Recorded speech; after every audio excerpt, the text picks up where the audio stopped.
শেখ হাসিনা রেখে যাওয়া সেই গণবিরোধী এই বিচার ব্যবস্থাটি কতদিন আমাদের এখানে চলবে, এইটি হচ্ছে আজকে প্রশ্ন। সরকার বদলের সাথে সাথে সঙ্গত কারণেই আমরা চাই রাষ্ট্রের চরিত্রের পরিবর্তন আসবে, কিন্তু দুর্ভাগ্যের বিষয় হচ্ছে আমাদের রাষ্ট্রের চরিত্রে কোনো পরিবর্তন আসে না। বিগত 13 বছর ধরে ত্বকী হত্যা এবং আমাদের এই বাংলাদেশে এবং নারায়ণগঞ্জে সংঘটিত বিভিন্ন হত্যাকাণ্ডের আমরা বিচার চেয়ে এসেছি। 13 বছর হয়েছে ত্বকী হত্যা।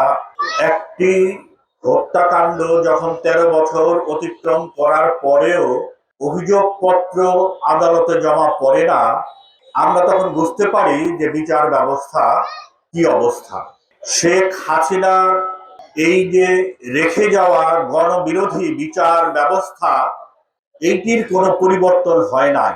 এই ব্যবস্থাটি শেখ হাসিনা রেখে যাওয়া সেই গণবিরোধী এই বিচার ব্যবস্থাটি কতদিন আমাদের এখানে চলবে, এইটি হচ্ছে আজকে প্রশ্ন। সরকার বদল হয় কিন্তু গণবিরোধী এই ব্যবস্থার পরিবর্তন হয় না, রাষ্ট্রের চরিত্র কোনো পরিবর্তন আসে না।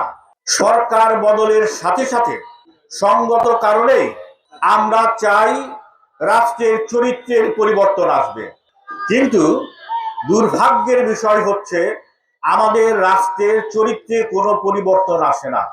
সরকার বদল হয়, যারা সরকারে আসে তারা সেই চরিত্রে ধারাবাহিকতা টেনে নিয়ে যায়।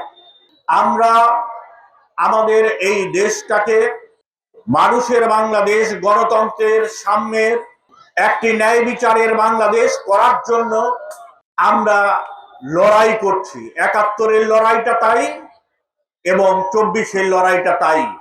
কিন্তু একটি সরকারের যদি সদিচ্ছা থাকে তাহলেই এইটি বাস্তবায়ন সম্ভব। এমন কোনো বিষয় না যে এইটি অসম্ভব একটি বাস্তবায়ন করা যাবে না, যে শতাব্দীর পর শতাব্দী দেশের জনগণকে তার জন্য অপেক্ষা করতে হবে, তা তো নয়। তাহলে বিষয়টা হচ্ছে আমাদের দেশে যারা ক্ষমতায় যায় তারা কেউই আমাদের এই দেশটাকে জনবান্ধব করার জন্য উদ্যোগ গ্রহণ করে না। আমরা আজকে এই যে বিএনপি সরকার গঠন করেছে, আমরা তারপরও আশাবাদী হতে চাই এই জন্য যে বেগম খালেদা জিয়া 2013 সালের 1 মে নারায়ণগঞ্জে এসেছিলেন, ত্বকী হত্যার বিচার দাবি করেছিলেন। এরপরে একাধিক সমাবেশে তিনি ত্বকী হত্যার বিচার চেয়েছেন।